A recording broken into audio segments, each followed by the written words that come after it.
What is up, everybody, and welcome back to the channel. Today we're going to be looking at inverse operations of addition and subtraction. So let's waste no time, let's get into the green chili challenge.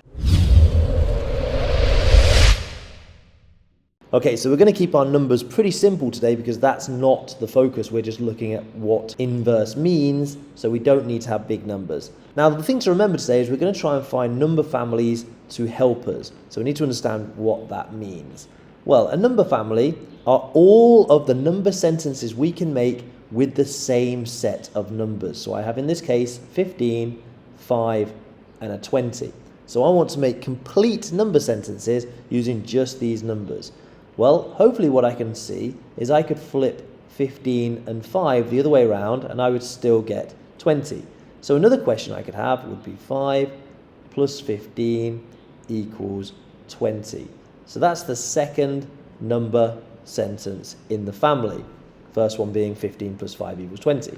But now I can't flip my 5 and 15 around again because I'm just going to end up with the 15 and 5 that I had before. So I now need to think about a different operation.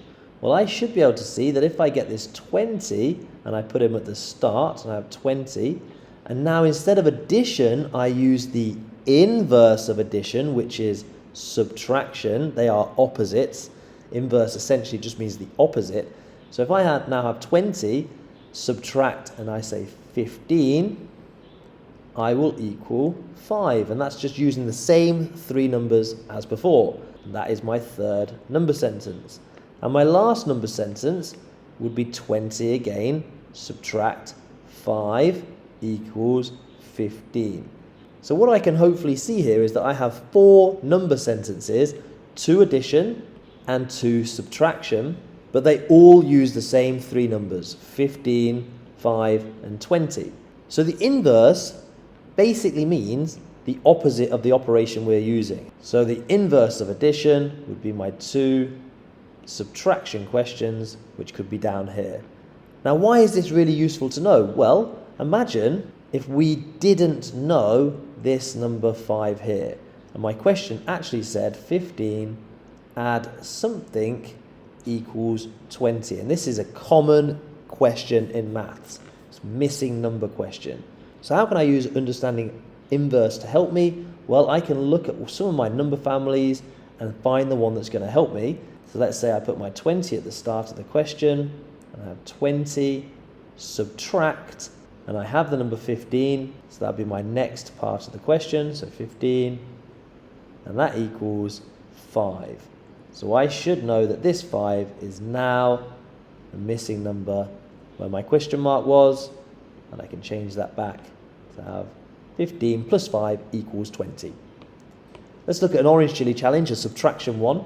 And again, all I'm simply going to do is try and find the number families to help me.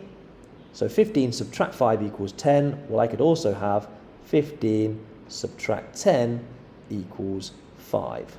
But now I've used both of my subtraction. I'm now going to look at the inverse, so I'm going to have addition questions next. And when I'm looking for the addition questions, I can't think about saying 15 plus 5 because that's going to equal 20. And that's a new number now that's not part of our original 3. So when I get really good at this, I'm going to notice that the largest number is the answer for my addition. So my 15 will go at the end of both of my addition questions. So now I can say 5 plus 10 equals 15, and flip it around and say 10 plus 5 equals 15. So exactly the same if we're starting with subtraction. It's just interesting to learn that our biggest number in subtraction starts at the start, and in addition, the biggest number will be at the end. So what it means is that I can actually pair these up with their inverse buddies, and I could say, well, the inverse of 15 subtract 5 equals 10 would be 10 plus 5 equals 15.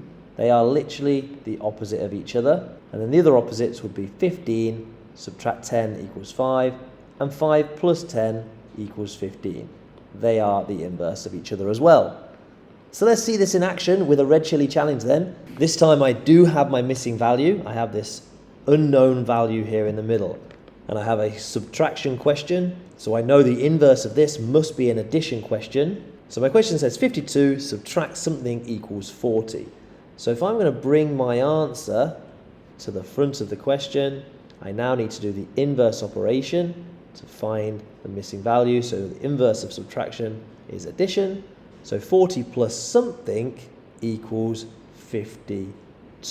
But that still doesn't help me because my question mark is still in the middle. So I'm now going to do another inverse and bring my 52 back to the start and say 52 minus, now I can bring my 40 in play, equals question mark.